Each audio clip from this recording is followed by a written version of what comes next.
Well, I didn't expect this so soon. The Acolyte cancelled. No season 2 for Disney Plus's Star Wars series. This is from Deadline. My goodness. I mean, what? But the show was so groundbreaking, so stunning, so brave. It was so glass ceiling smashing. And the fans loved it, didn't they? I was told it was only the ists and phobes who were against it. Well, it turns out maybe there were a lot more detractors than that. Like, for example, most of the Star Wars fan base, maybe. Interesting. A show that has a 78% average on the tomato meter on Rotten Tomatoes, is a very high score from critics. Mind you, the average audience score is only 18%. What an incredible disparity. I wonder why that disparity exists. Well, I have a feeling that the audience reaction and lack of interest is the reason why the show didn't do so well. Because I tell you, if most Star Wars fans felt about The Acolyte the way critics did, the show would probably have been renewed. No doubt. Evidently, the fans' reaction was a more accurate reflection of the true quality of the series. So anyway, with that out of the way, let's have a little read of some of this article from Deadline. It is linked below in the description box if you want to check it out.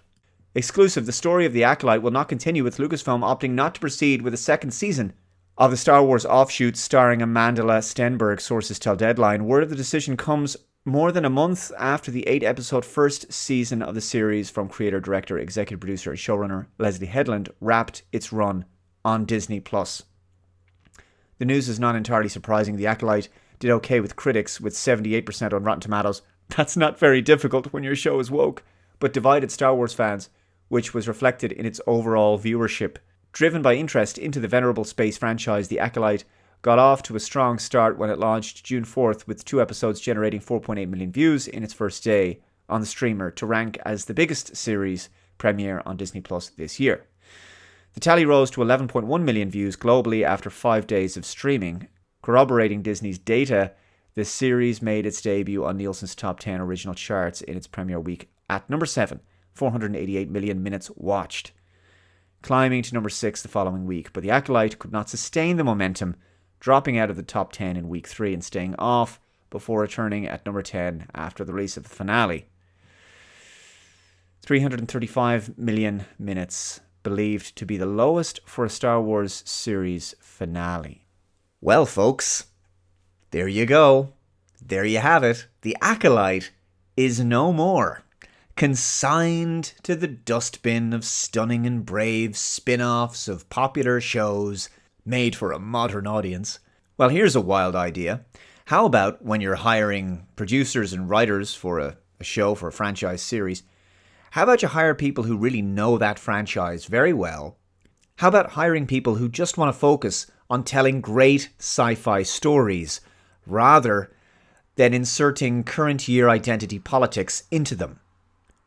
You know, this stuff is consistently being soundly rejected by audiences globally now.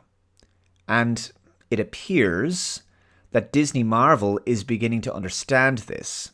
Disney Lucasfilm, on the other hand, well, they don't yet appear to have gotten the memo. Although maybe cancelling The Acolyte is the first step to admitting that there's been a problem for quite some time. Guys, let me know your thoughts in the comments below. Thank you very much for watching. What do you think about this?